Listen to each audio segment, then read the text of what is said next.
Welcome back to Ultimate Admiral Age of Sail. I am Commander Tyrael. In the last episode, our small expedition fought in a minor land battle, and we were able to overcome the Spanish and secure a small supply cache. As a result, I have enough funds to purchase a new flagship, the HMS Coventry, which is a 28-gun 6th rate corvette, which is a substantial improvement over poor old HMS Ferret, whom seems to lose a mast every time she sees action. We also have the HMS Canberra, which is a captured Spanish cutter, renamed in His Majesty's honour after seeing valiant action in his service, helping us to capture the HMS Walpole, the troop ship. So just replenishing up the troops after our last mission. We've pretty much stretched the budget as far as we can, although we still make a profit every turn. 17th of May, 1780. An enemy squadron consisting of troop ships and numerous light escorts are heading towards our force's operational area. Smash the Spaniards while they are still out to sea to prevent any possible enemy landing operations. So we're allowed to have 3 ships in this mission, so we'll take all of our warships, leaving the troop ships behind in reserve. Begin.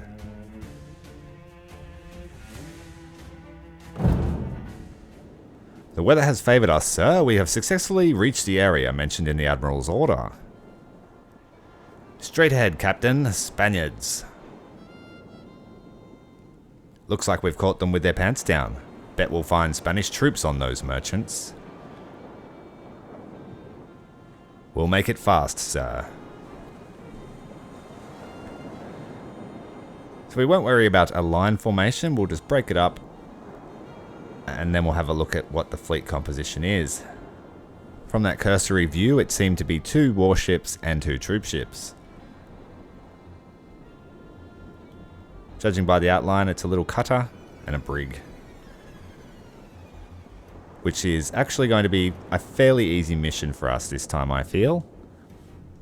HMS Coventry is a substantial upgrade over our previous fleet compositions.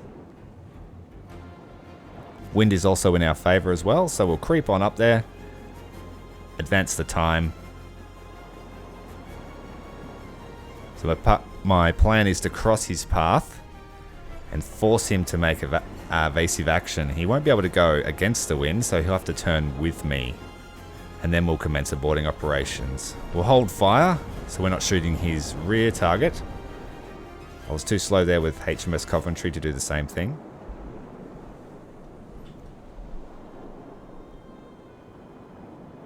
And once HMS Coventry is engaged in a boarding action, we'll bring HMS Ferret around for a raking shot and then attack the rest of the convoy. Canberra is a little bit slower because the wind doesn't favour her sail configuration, but that's okay. We'll keep her back to screen in case Gamo makes a move. Ferret takes opening shots on Senora del Soledad. I probably murdered that pronunciation, but that's okay, because we'll rename her. Swing HMS Ferret around to the port side for another broadside once we're engaged. Boarding hooks are engaged. Bow shot targeted on the Gamo for next broadside.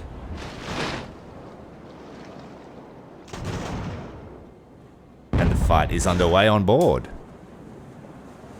We have substantial numbers over these guys, and we have fairly good weapon loadout. I made sure to give them the best melee weapons that I could. Transfer across a crew to keep her in action. That's more than enough minimum crew to keep her in the fight, so I'm going to use her as a warship while she's here. Now we definitely have the force of numbers. Although those troop ships do have a lot of men on board, so I don't think I will board them. I think I'll just shoot them into submission, rather than wasting men.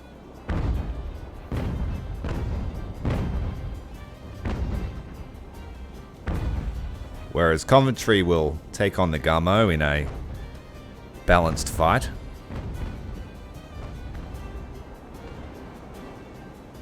The last few sea missions, those little cutters have given me a bit of grief, not being exactly easy to take down, so it'll be fun to shoot her to death.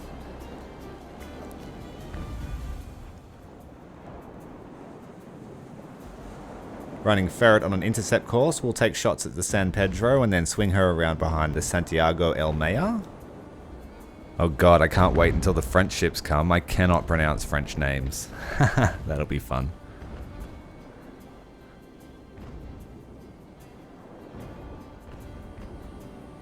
Very tidy operation going on here. We'll use our prize ship just here as supporting cover. She's an 18-gun brig as well, so that'll be a nice little addition to our fleet. And we have an enemy brig coming up. 18-gun brig. The Aquila.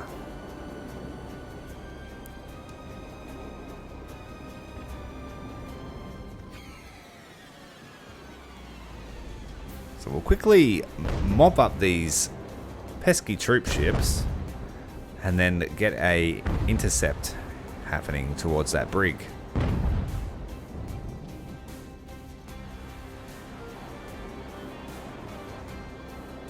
Load the guns a bit faster, please.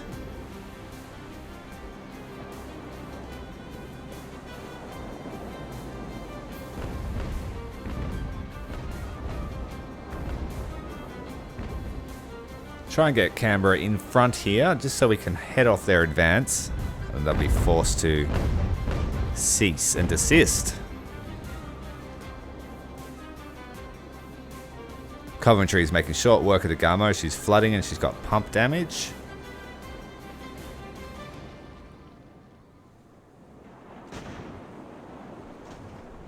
But it will take a significant amount of shots to actually sink her. Wooden ships are surprisingly floaty.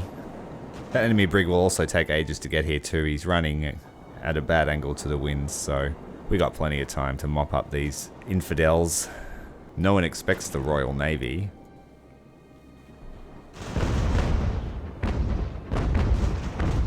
They are putting up a bit of a fight though. Musket fire from the decks. No casualties on our side, so we reply with a brutal broadside. Very nice. San Pedro is already wavering after being hit before. Should only take a little bit more to make her capitulate.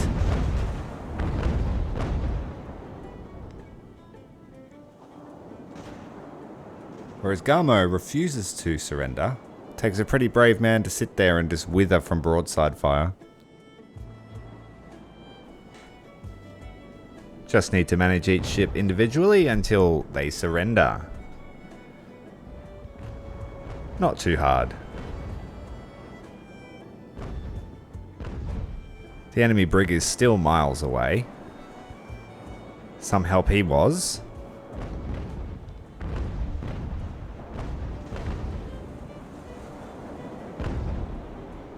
Couple of big shots there to the Santiago El Maya, and she's now surrendered. Meanwhile, back at the Coventry, we'll straighten her up a bit so she's got a better angle for fire.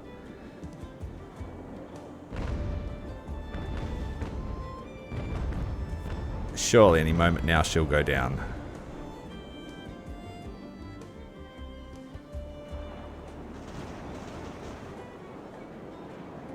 Still a fair bit of musket fire coming from San Pedro. They're not yet willing to give up without a fight. They haven't done much crew damage to us at all. I think that was a wiser move rather than boarding those large ships. We'll disembark an officer to go and take command. Need to slow down a little bit first though.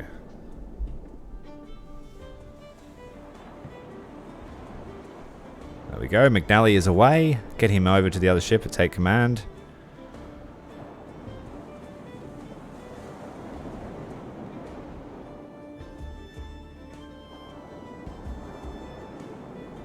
And we'll have to run the San Pedro aground if she doesn't stop.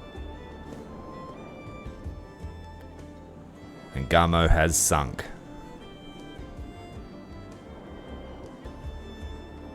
The crew are making a desperate row for their allied ship up to the north.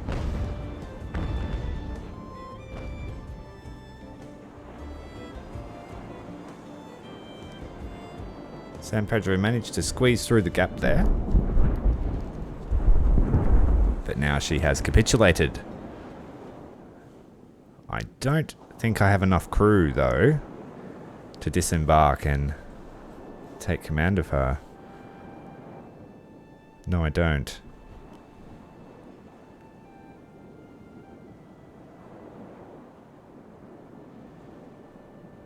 Okay, so what I'll do is I'll park up one of my ships next to the San Pedro so that she doesn't get any ideas about continuing her flee.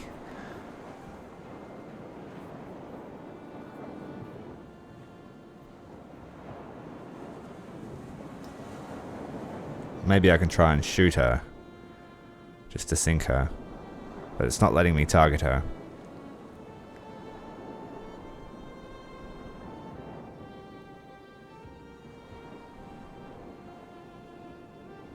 Is there a way to scuttle a ship you don't want? Okay. I'll just park up the Santiago Almea next to her, and she should stay there until I'm ready to take over. In the meantime, we'll form up the brigs and get them in a line and head them out to intercept this last ship. We'll run Canberra up the coast and keep her on the inside. The landward side of the enemy.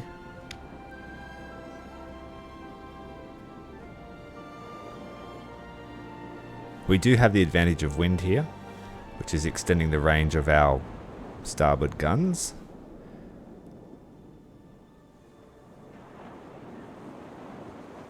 And the Aquila is trying to come against the wind.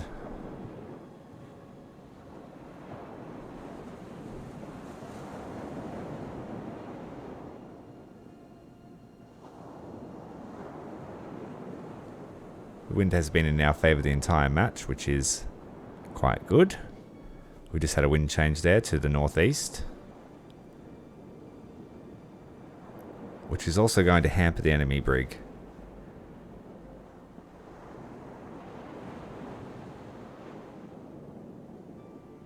But it's also changed the effect that the wind has had on our gun range.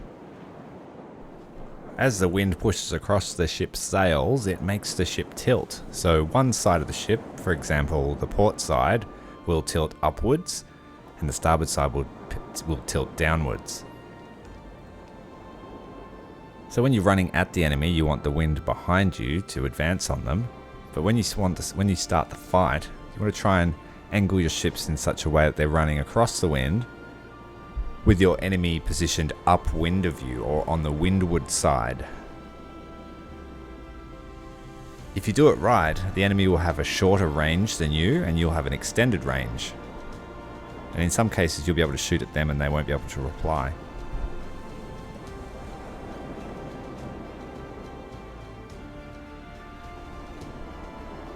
So the Aquila has stalled in the wind.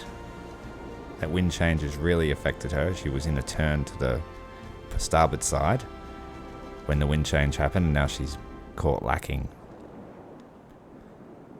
So I'll try and stay out of her broadside there. Turn in.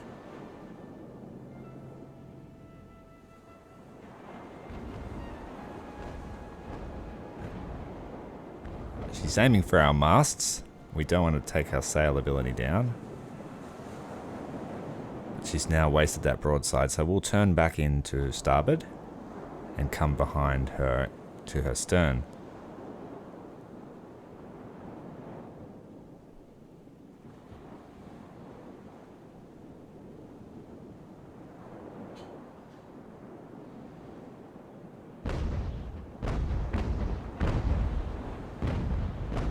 She's still aiming for our sails. So we'll make that turn I talked about, inwards towards her stern. To reply, she'll have to return at the wind, and that'll catch her again. So we're in an advantageous position here. We'll set the targeting for the hull. Try and do as much damage as we can with this first broadside.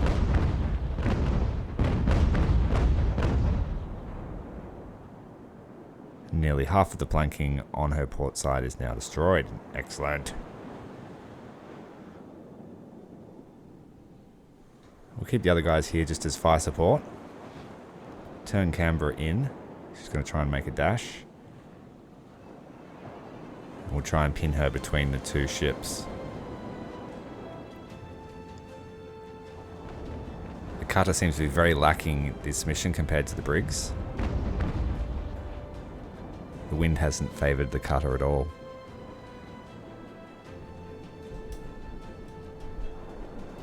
So those solid rear shots there have made her waver. We'll aim some grape shot and try and kill some crew.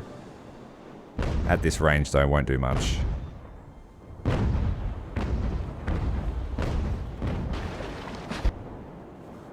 HMS Ferret can have a go with the broadside.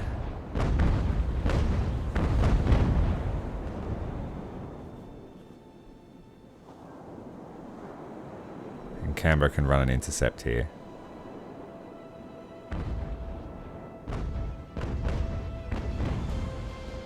Small amount of damage. We wouldn't want to stay in a prolonged gunfight with her, but we're definitely winning this engagement.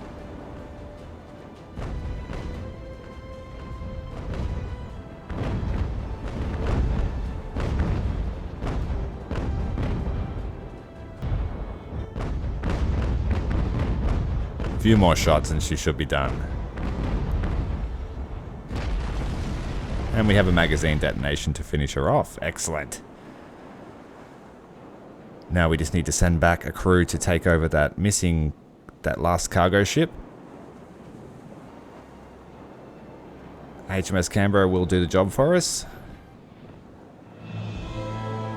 So, super easy mission. The Spanish lost 631 crew members and we lost 51. Not bad. Repair costs were minimal. Less than 50 gold pieces to repair, which is a nice change of fortune from our previous missions. And we've also got 3 new trophy ships. The 2 captured merchantmen and a 7th rate brig. So that brings us up to a fleet of 3 brigs now, or a corvette and two smaller brigs. As well as ample room for our troops. So we're going to add all of those to our fleet because we have plenty of reputation points. We do have to repair the damage that we did, so that is one of the downsides to opening fire on a ship before you board her, but those costs were negligible for the prize that we received. Brig's got 6-pound guns already fitted, so we've got a nice homogeneous loadout amongst all of our ships. We did lose some crew members in that engagement, so we'll stack some up from the reserve pool.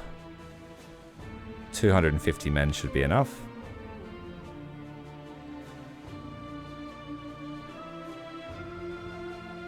HMS Ferret can have a top up of her crew. She doesn't really need it. Wasn't very happy with HMS Canberra's performance. We've unlocked a skill here on the flagship Coventry. We'll upgrade the morale. And max out the crew on Ferret.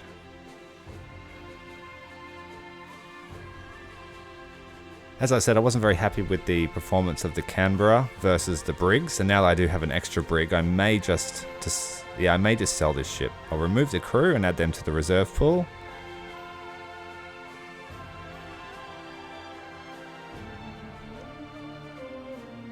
Take the captain out.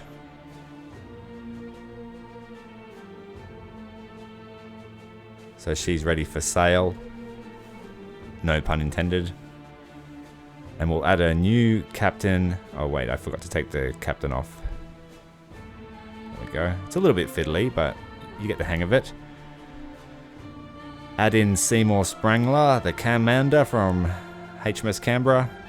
And we'll give him Sub-Lieutenant Rodham Ledger, who has very high boarding skill. So we'll max out the crew on this boat.